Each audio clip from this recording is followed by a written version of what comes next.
ইফতারি শেষের নামাজ পড়ার পর শাশুড়িমা আমাকে ডেকে বললেন, বৌমা, আজ একটু মার্কেটে যাব তোমার ননদের জন্য জামা কিনতে, তুমিও চলো, তৈরি হয়ে এসো। শাশুড়িমায়ের কথা শুনে কিছুটা খুশি মনেই ঘর থেকে বেরিয়ে এলাম।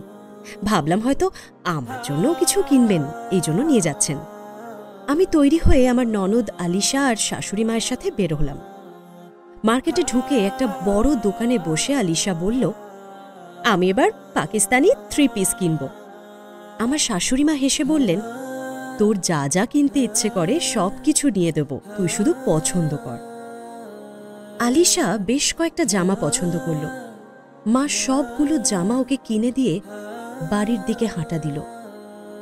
আমি অবাক হয়ে ভাবছি, আমাকে তো কিছু নিয়ে দিল না, একবার জিজ্ঞেসও করল না যে কিছু নিব কিনা।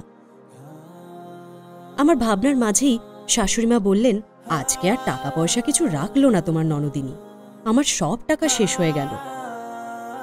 আলিশা অনেক খুশি হয়ে বলল, মা, ঈদে যদি কয়েকটা জামা না নিই তাহলে কি হয় বলো, এইটুকু তো আমার প্রাপ্য। মা তার মেয়ের মাথায় হাত বুলিয়ে বলল, তুই খুশি তো মা? অনেক খুশি হয়েছি। মা মেয়ের এমন খুনসুটি দেখে আমি মলিন চেহারা নিয়ে বাড়ির ভিতরে ঢুকে গেলাম। সেদিকে হয়তো কেউ লক্ষ্য করেনি। আসলে আমার এত মন খারাপের কারণ হল, বিয়ের পর এটাই আমার প্রথম ঈদ শ্বশুরবাড়িতে। আমার মা অনেক ছোটবেলায় মারা গিয়েছে, তাই মায়ের ভালোবাসা তেমন পাইনি। ভেবেছিলাম শ্বশুরবাড়িতে এলে শাশুড়ি মায়ের আদর পাব।